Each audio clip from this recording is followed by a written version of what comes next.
one of the main themes is that I started to write it because I felt that the Dharma and Buddhism had wound up in a pretty diminished state in these times where, while it's very valuable to be able to go into various settings, extremely valuable to be able to give people tools of stress reduction, teach them how to breathe and become aware of their bodies in such a way that they can greet cascading obligations and stressors with some degree of pause and ability to hold tension and develop what's called distress tolerance. And that's really vitally important, but I felt in a way that the Buddhism that I fell in love with as a kid when my dad got sober and started introducing me to Buddhism in the 1970s, I didn't really see so much of what I found really exciting. And for me, the Buddha and the Dharma was a revolutionary upheaval. It was a message that wasn't just about becoming aware of how one holds one's body and breathes, but the Buddha upended the caste system in India, and he made the rich children who joined him sit and eat with the Shudras, which were the untouchables. He radically broke with so many of the traditions of his time.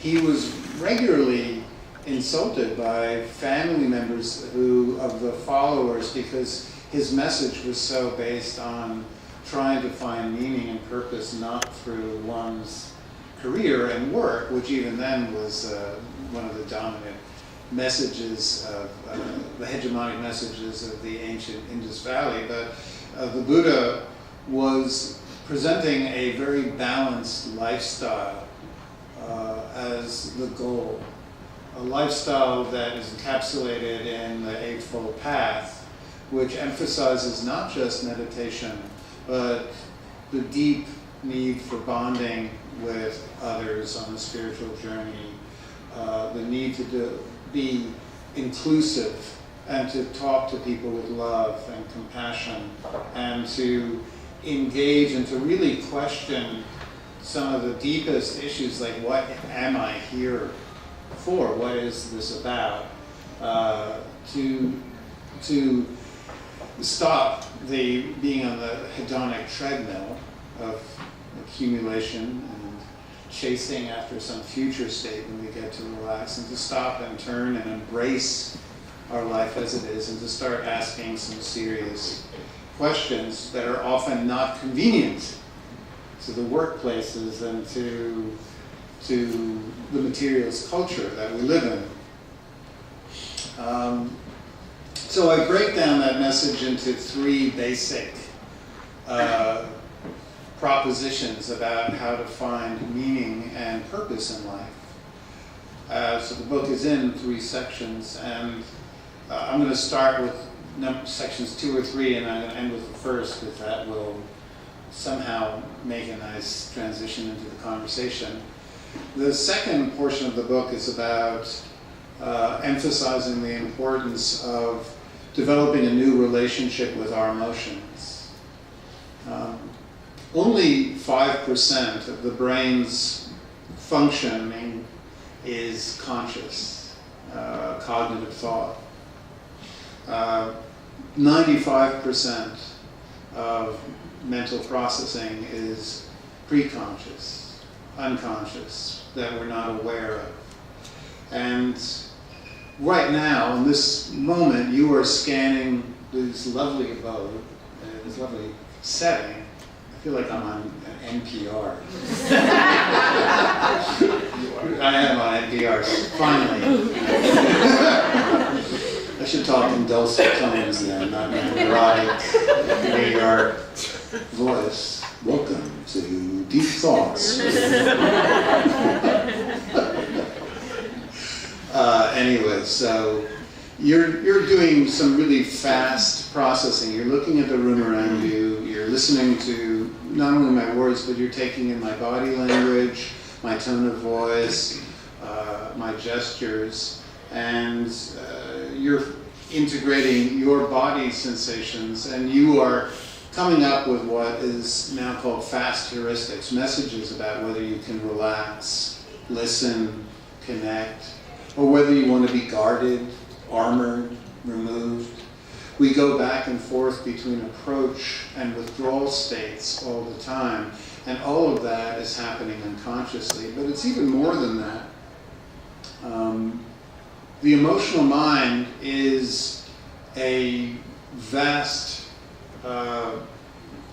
emotions are not lower, they're not less evolved, they are not somehow fallen from reason. In fact, emotions are the first way we establish bonds. In early life, we connect through the disclosure and expression of our emotions, and we desperately seek to be seen in the eyes of a compassionate other, a mother, a father, a caregiver, who will read our emotions and anticipate our needs and soothe us. So emotions not only contain our core needs and transmit them to others, but they contain our deepest values about ethics, about how to live, about how I'm going to find security. The great neuropsychologist Ian McGilchrist says that while the conscious left brain is focusing on things to acquire, the bulk of processing is being organized by the right brain, which is looking for signs of safety, people, places to find shelter, people with whom we can connect. And all of those messages that are vital for our happiness and our well-being and our purpose are transmitted to us not by inner chatter, not by thought, but actually through the body, through our somatic states, through the way we breathe, through the way we, our attentional states. These rapid valuations are giving us messages about how lonely or whether we're being abused or mistreated.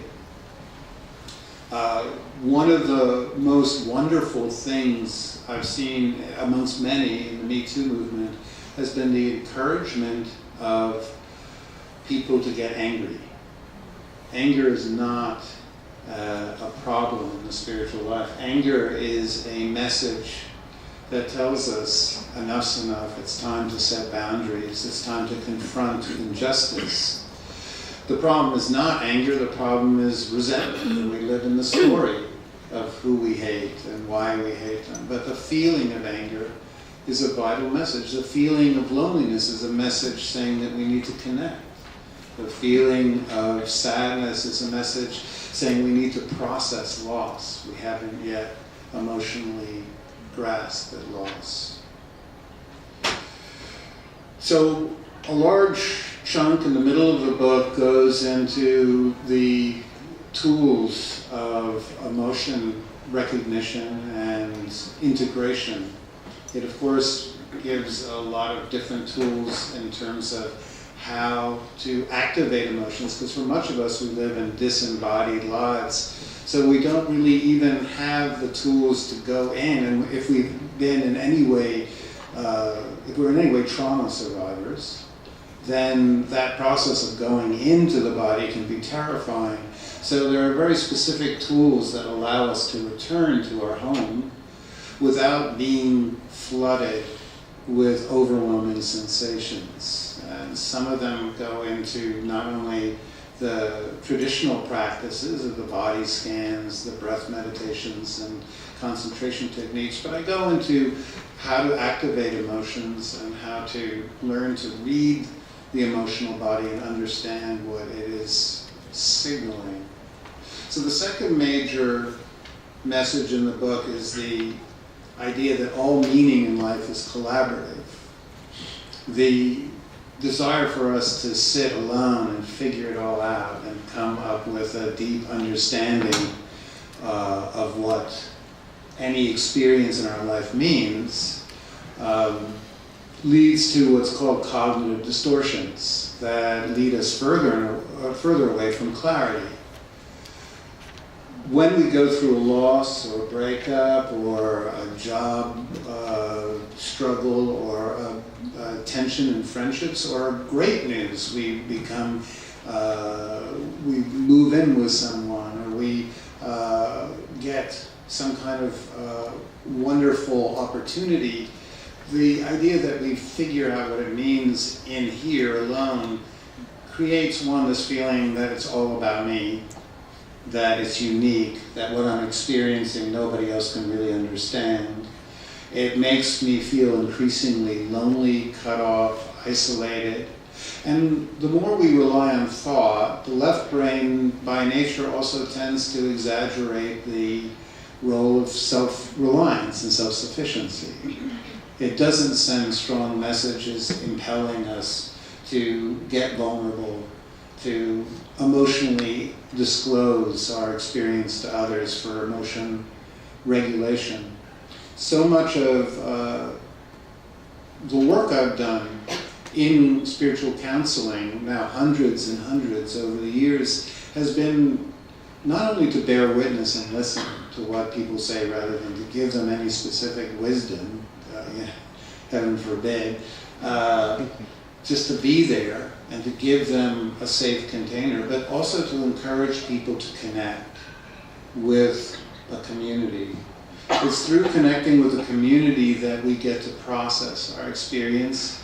We get to see that we are not alone, because no matter how weird the details of our lives are, there's only so many emotions to go around. And at heart, any painful or transcendent experience at heart is all about the emotional state that it evokes, the feeling state in the body. And everybody can understand any experience we've had if we disclose not the story but the feelings through the vulnerable expression, the conveying through the tone of voice and gestures. So finally, the first part of the book talks about the importance of changing the way we keep score of our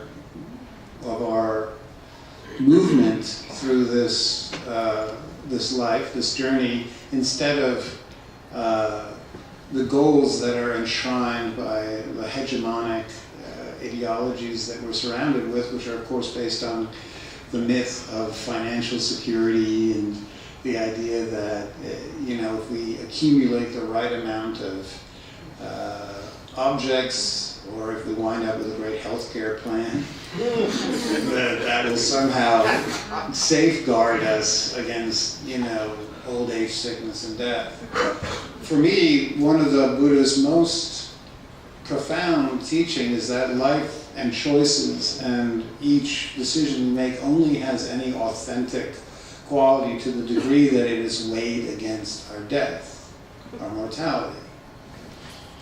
When we make any choice or decision in life with this denial of our fragility, of the lack of guarantees that we have, not only in terms of life, but in terms of health and in terms of connections with those we loved, we're making choices and decisions without any ground or any weight to them, in my view.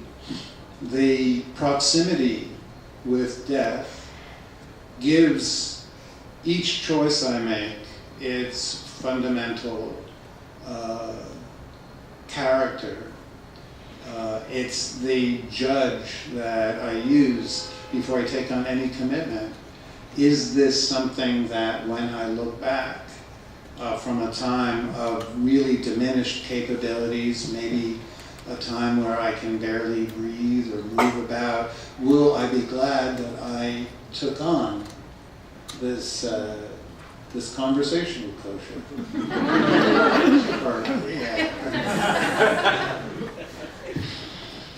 Perhaps.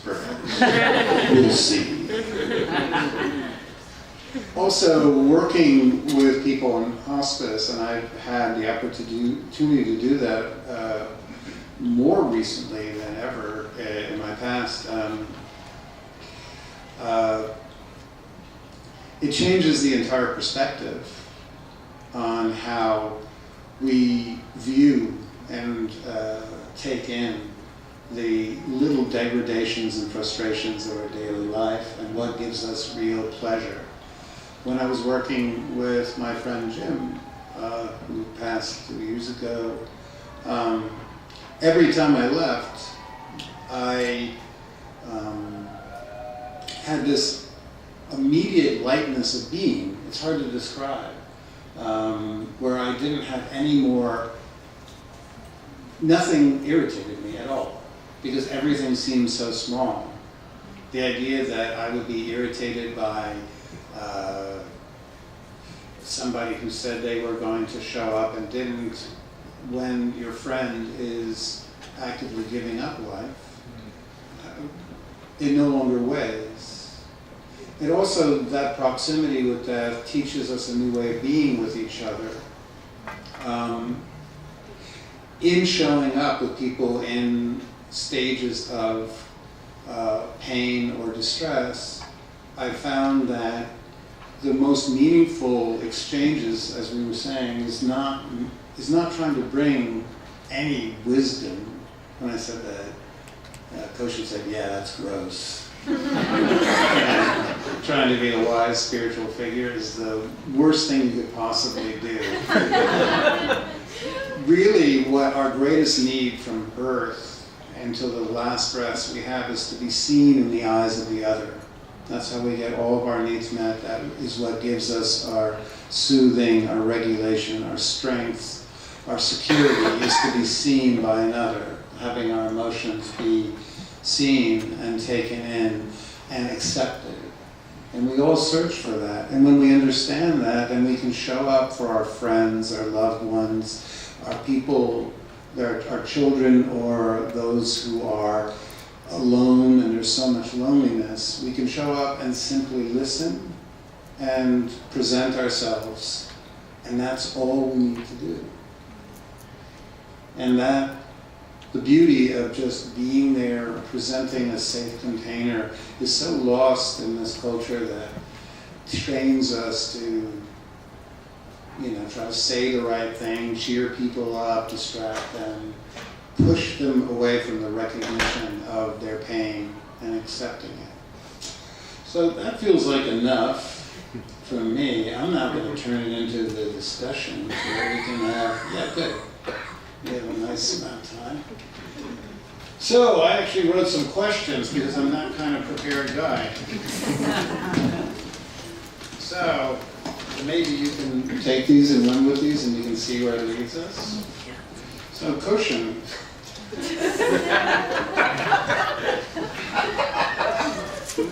In your work as both chaplain and therapist, how do you stay with some of the most painful experiences in life, fear, confusion,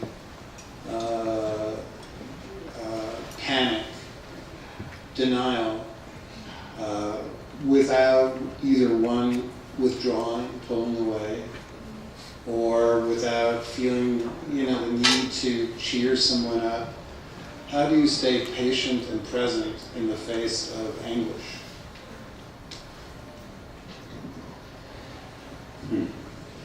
Well, first of all, I'm just so happy to be here with you and all of you. And I would say learning how to be with fear is probably one of the most important things to learn how to do. Your own fear, or fear of others? Well, starting with our own fear often. And for me, it was my fear of losing the first person that I felt completely loved by, which is my grandmother. And being with her through her dying process and really experiencing my fear and also experiencing her fear, because she also felt that she couldn't die if I was in the room because she said it would be too scary for her and she wouldn't be able to let go. So learning how to offer space and silence in the midst of the situation that I feared the most, the one person that I felt completely unconditionally loved by. And the idea of that I really was clear about, that my fear was that I would lose her when she died. And in many ways I felt I went into an abyss of grief for months, felt like. And where it just felt somehow impossible to walk down the street because it was too unbelievable to me. Even I've been practicing a long time at that time, but what does that mean? It doesn't really mean much. But I was like, I couldn't imagine how you could walk down the street and look at people and somehow that they were just going on with their lives when I felt like my life had completely changed. I wanted to go up and shake people.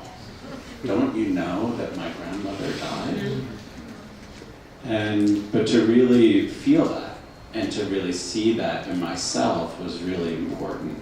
And sitting with those feelings and really getting to know those feelings. And it really became clear to me that the only thing that made sense anymore was to care for people. And so Chodo and I both started training as chaplains at that time and learning how to sit with people who are most vulnerable. And when I started, I know it's gross when I mention gross because I started and I was wearing these robes and I thought that I was a very spiritual person and I was going to be really helpful to people.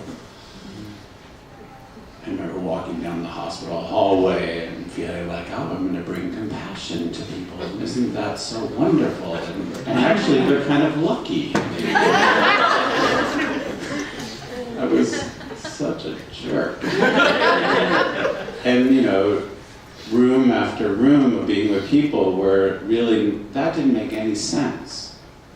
You walk into these rooms and have this I'm the compassionate rainbow man, and nobody's interested really. And I realized that also that need of mine was making people work for me, to serve me. And I think to me the beauty is learning how to serve the world. And so much of our work has really been centered around these three inextricably linked aspects of practice, which is what the New York Zen Center is about, of study, really studying texts and learning how to learn how to be a caregiver, and really having a serious practice in a community with a teacher, and to care for people. Yeah, so to learning to meet fear and stillness, to me, only happens when we're willing to really be intimate with our own fear and realize that fear is just part of the world and that my fear is actually nothing special. I'm the only one who makes it a big deal. And that's how I separate from you and from you. How about you? In terms of being with people in distress, a large part of the work for me is to, so much of our lives we train the mind to be there's three areas we can be present with. We can be aware of the world around us, which is called exteroception, our thinking, cognition, with the body, internal state, interoception. And we live in a very disembodied culture where we're constantly looking for import on our, the most important things in our life on our laptop or, smartphone screens. And over the course of one's adult life, we begin to find our embodied state to be more and more inconvenient.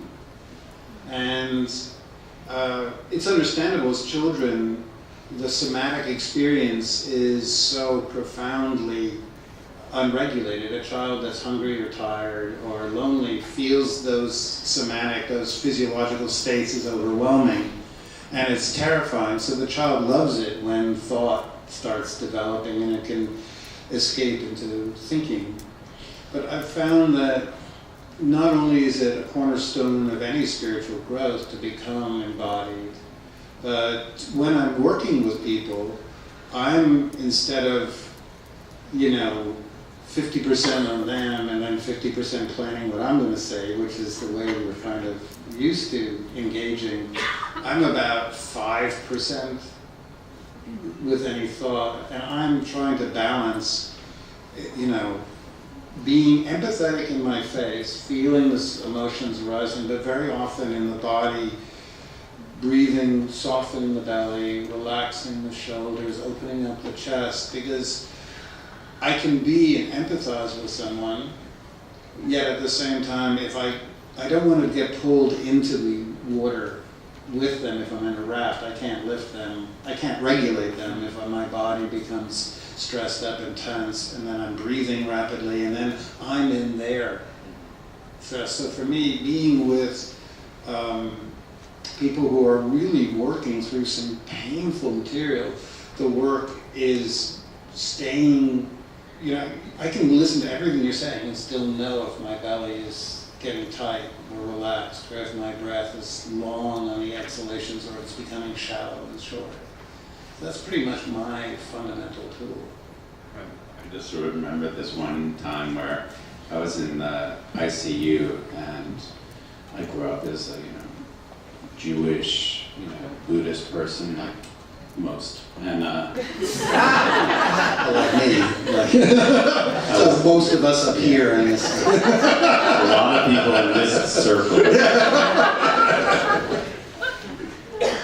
But I was in this ICU, and there's this woman howling in pain, and they couldn't find medication that would help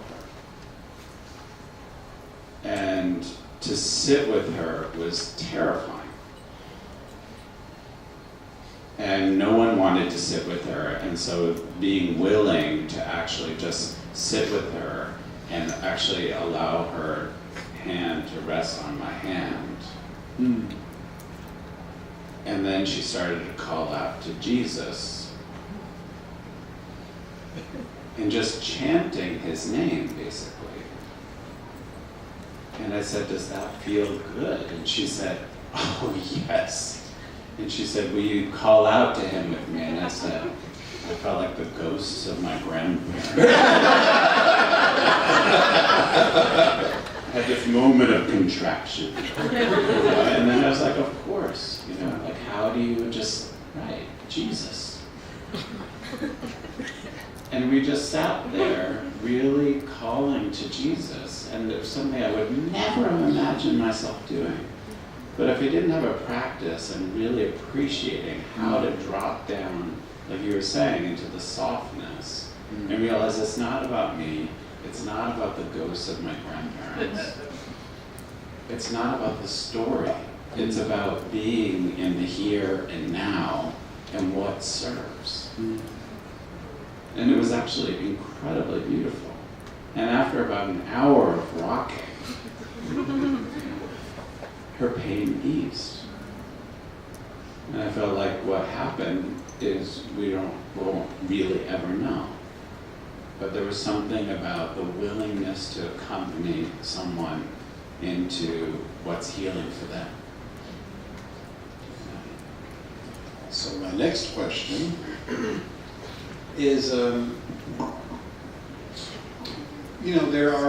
Buddha presented us with 4 divine abodes, Brahma Viharas. The first 3 about relating to others and to our own pain and our own joy with a kind of greeting that's very accepting. Metta is the first, where we just greet without any resistance whatever we encounter. We turn towards it, we open to it, And then karuna is compassion, identifying, empathizing with someone's pain or our own pain from a place of, I know what this is like. I'm not different. I can be with you in this. And mudita is appreciating other people's success without being threatened or envious. Seeing other people are joyful and we're not. And being willing to empathize and connect with that, even though we might be in a place of loneliness or disappointment.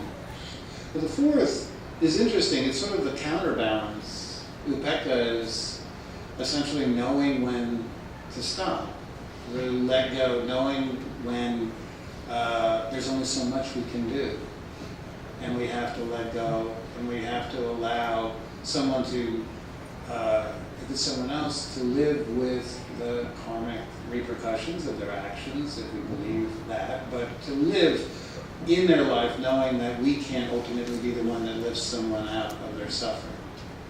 That the best we can do is offer that safe container, but we have to also be willing, if we allow our lives to become unbalanced, then we're just adding more suffering to the world. So how do you know when to, as somebody who helps, who co-runs with Chodo, a huge center that's growing and with so many students and so many other teachers there, and your own work, with chaplaincy, how do you balance it with self-care, self-soothing, and how do you know when you've taken on too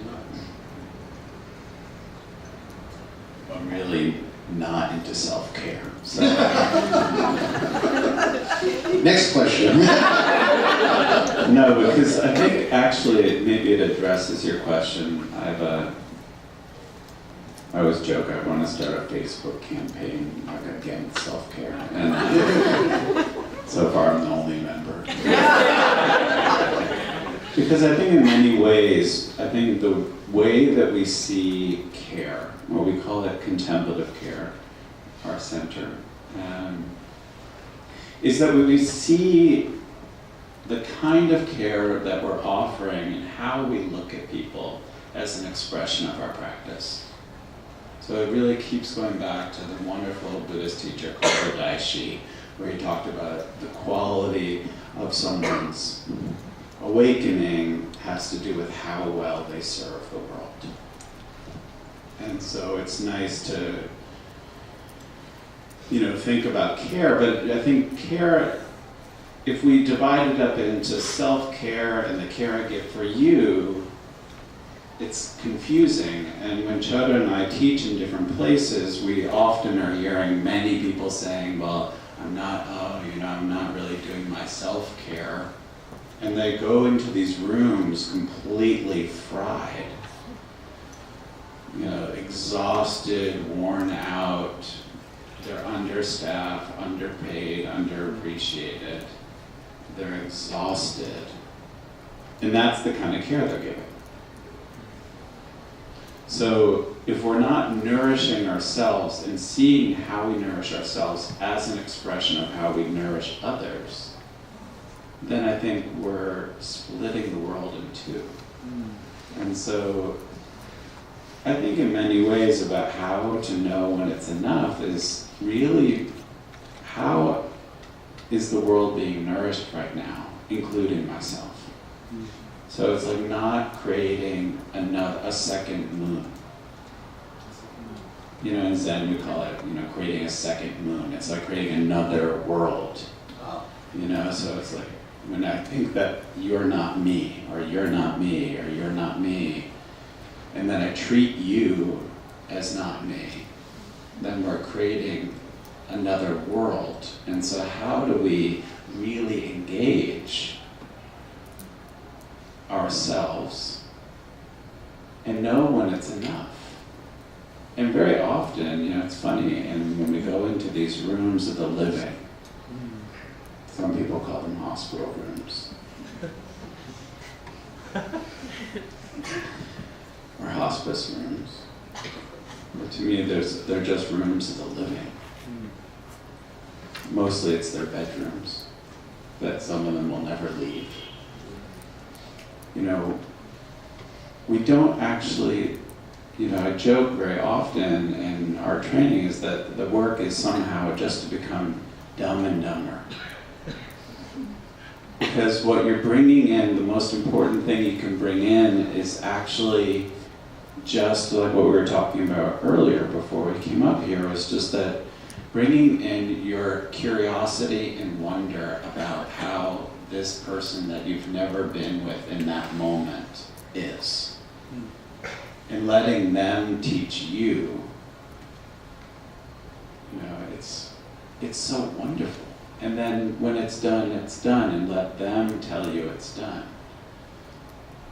Or just allow for lots of spacious silence and allow it to surprise and teach you. And so to me, it's about just allowing the moment to be the teacher, and not that we have to be on top of the moment and in control.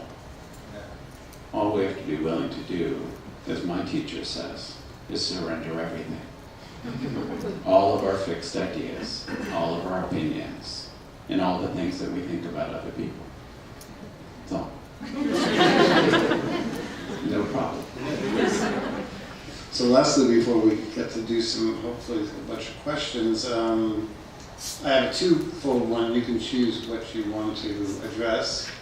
How has proximity with not only people who are in hospice, but the family, changed your perspective on life and the priorities? Or B, what are the common misconceptions that many people have about death that you have seen are needless or unnecessary? See all the above.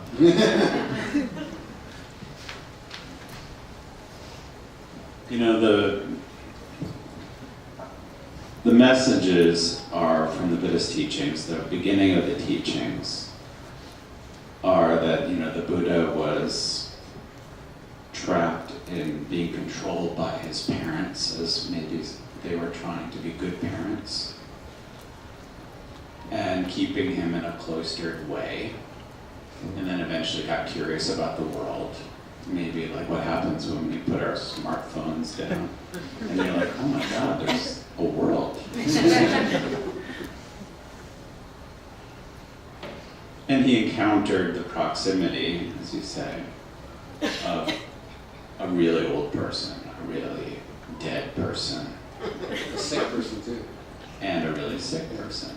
And imagine like 2,600 years ago in India and what those bodies would be like on the road.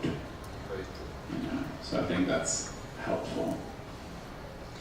And now we live in a society, that our center is really engaged in really considering how do we change the culture of care, because we regulate old people into nursing homes, sick people into hospitals, and dying people, 1 out of 4 will die at hospice. By the way, 3 out of 4 of you will all die probably in the ICU. That's the average. All of us, right? So the proximity is incredibly important. I think that the Buddhist teachings and many practitioners I did myself, many meditations around death and considering it and talking about it, which is great, important, as a beginning. But to me, the beauty is actually, and where the rubber hits the road for me is actually really sitting with someone who is isolated. One nursing home, we were just talking about this one woman who was in the nursing home where we had some of our community visiting people, this woman couldn't believe that somebody came into her room and was looking at her. She said, I don't think somebody's looked at me in 7 years. And people are coming in and doing things to me all day, but no one looks me in the eye. And so how important, if we want to have an engaged practice, how are we serving the world? How do each of us participate in our neighborhoods, with our baristas, wherever we are? And so the proximity continually teaches me that every encounter is precious. Because we can guarantee that you are going to get older by the moment. Like every moment, like since we've been here, you're like that much closer to your death. And we laugh, right? Like, It doesn't really mean that like an hour has gone by. And actually you're an hour closer to the moment of your death. And actually there's like that beautiful Merwin poem, W.S. Merwin, where he talks about that every moment you're passing this very specific day and this very specific time where you will die in a very specific place with a very specific quality of light. And like that's totally gonna happen. And so like what you were saying is like, what are you gonna do with your life? How do you want to spend the time? How are you making decisions? Because the messages from the edge are never about like, I'm so glad I was too busy to spend time with friends. And I'm so glad I spent hours on Facebook liking things, or concerned that no one liked my thing, or whatever it is. Yeah. What's most important? To me, we want that time to come where we'll have people who will really give us what you gave that woman, which is to literally that need to be seen in the eyes of the other, the compassionate other, the mother, the loved one, the cherished, the beloved, someone who will look at us without any distance, without any judgment or closing off, or armoring, or oh, look at you, you poor thing. We want someone to be there who will give us that loving gaze. And so that's a way to make all of our decisions in life. Knowing that, how do we get to that? How do we prioritize that? Now. Yeah. Not later. Not later. Yeah. So that brings us to time for any questions you might have of a Dharma punk or a Zen chaplain. Or complaints. Or complaints.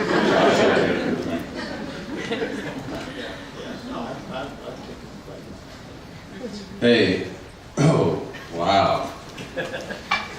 I'm not God, sorry for this. You seem to wear robes, you mentioned that earlier. I was wondering, is the point to experience your life in a worldly way, or is it to be some embodied spiritual existence in a material world? I'm trying to understand how a Dharma punk goes about the worldly choice, whether to live in a monastery and live like a spiritual life, or to live in the city. They say to live in the world, but not of the world. I was just wondering, like if you're every moment you're one step closer to death, what's the wisest choice? What's the good choice?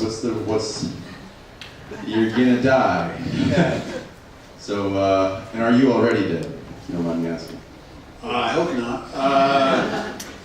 But I will say that I think one of the wise choices is knowing that, as we were talking earlier, and Koshin reminded me of that famous statements in the Words of the Dying, I think it was the book, but nobody goes to their death saying, oh, thank God, I worked as hard as I did, and I was so busy, and that I never got to connect deeply with people and really let them know how much I love them. Nobody will ever say that. And in fact, people will always, when they are facing that which gives life its meaning, their mortality, or when they lose someone, they will want to know, did I take the time to connect in as authentic a way, which is not, it's really revealing ourselves and being safe for other people to reveal themselves to us in the most, without any expectations or judgments, or just being with. And so that, for me, is knowing that that is the most fundamental need and the thing that will be the most prized, cherished possessions when we have no possessions, because we have to be separated from all that we love at a certain point. We will have that knowledge that we prioritized, giving that true, deep, emotional, revealing, authentic, unguarded interactions with people, and that we showed up for others. Yeah, the world is so beautiful because it is vast and wide. And there are so many flavors and tastes and traditions and paths. So I don't think that there's a right decision, but we know what's true in our heart and what is most important and authentic. But we often don't listen to that. We don't often make our daily choices around what is most important, which is the crazy that we all share. So how do we start to make more of our choices really grounded in what is most important? Whatever that is. But that we're not spending, I've met so many people at the end of their lives who are like, what was I doing? I mean, the heartbreak and the horror of that. It goes so fast, they always say. 87? 68? Don't wait.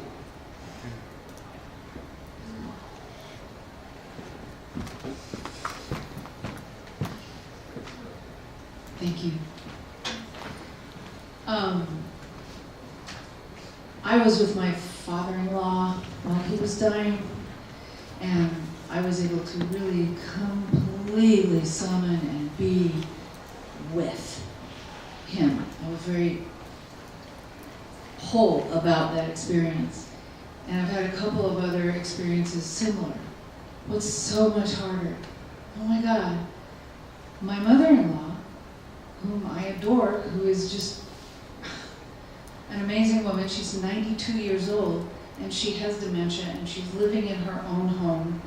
And my wife is taking care of her every day, like make sure that she eats with us, etc. Yada yada.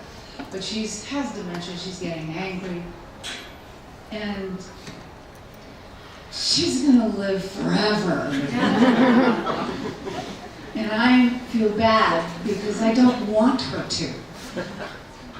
And I feel terrible about that. I find myself every single day thinking, when is this woman going to release herself into the next phase? And us. And I feel very, very trapped. And all of that I know I can sort of be within myself, but there's this thing about authenticity. And I've been told in my life that I'm not, sometimes I need to bring more authenticity, but I don't think it's right to be authentic in this. I don't know what to do. I don't know where to be with this.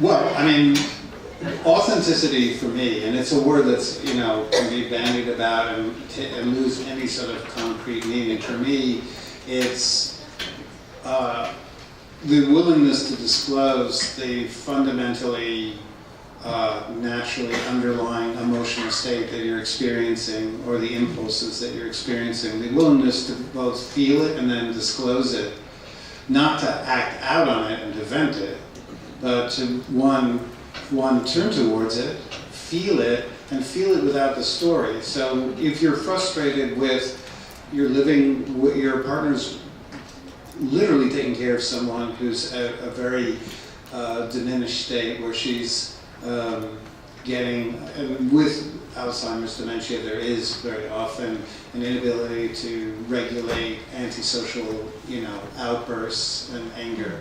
So there is an understandable frustration that you feel. And even there might be anger at times. And part of the authentic response is one, just to be with that anger, just to really feel it as like wanting to scream, wanting to shake, wanting to feel your jaw clenched, your brows furrowed, this tightness, this energy moving up. Just create a safe container in you. And then to reveal it to your partner. And I know it's your mother, and I know that she's a wonderful woman, but sometimes I'm just so angry about this stage. And that is an authentic disclosure. And from that, your partner, will understand what you're experiencing. And really, that is what will make the experience alleviating, soothing, more soothing for you. Because it's when we hold it in.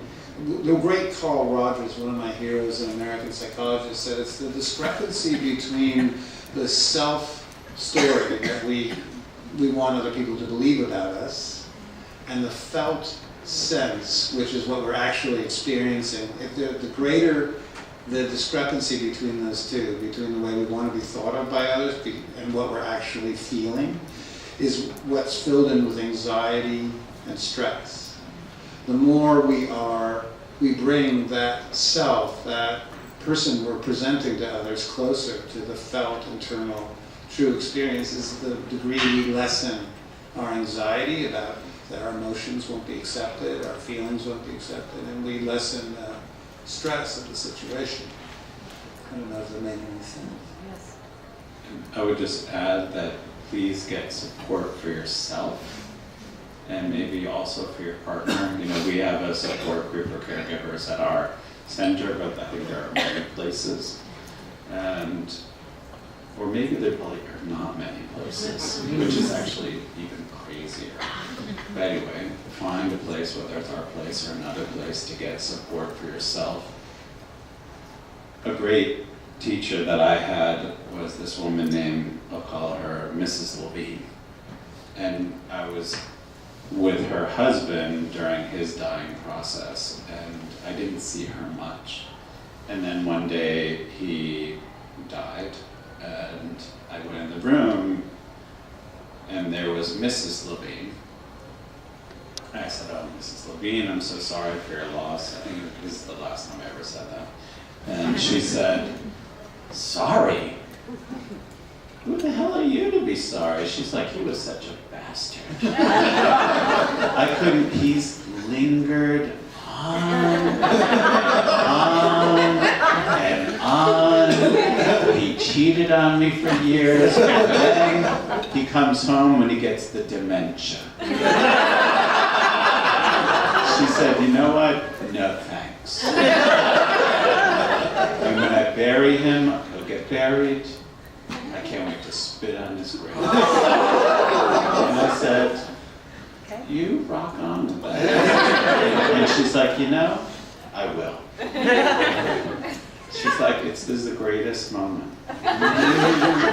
And so, but I think it was so freeing, because I realized, we have this assumption that we're supposed to feel like, "Oh, my mother-in-law, isn't that great that we're taking care of her, and we're eating meals together, she's belligerent." And so you really need that support, and for yourself and for your partner. And like Josh is saying, to have places to express that it's driving you crazy, and to have that space, and to have others who are going through like experiences, to say, "Oh my God, yes, sometimes I wish they were dead too." And that is just totally normal. So thank you. So with that, we've reached 8:15. I want to just so grateful that you came out tonight. And again, there are copies of Awake at the Bedside, so you can get them out there if you want. I'll be outside signing books for the next half an hour. We have to absolutely all exit by 8:45. So If you want to make plans or something like that, that's fine, but we all have to give. I want to give a big thanks to Tiana and to the people here at the Deepak Chopra House. We were having fun. We were partying in Deepak's office. Dharma bumps was running rampant. For the people at Garrison, for the people at Wisdom who had the audacity to actually publish this, and to all of you who support both Zen Center for Contemplative Studies and Dharma Punks New York. Thank you.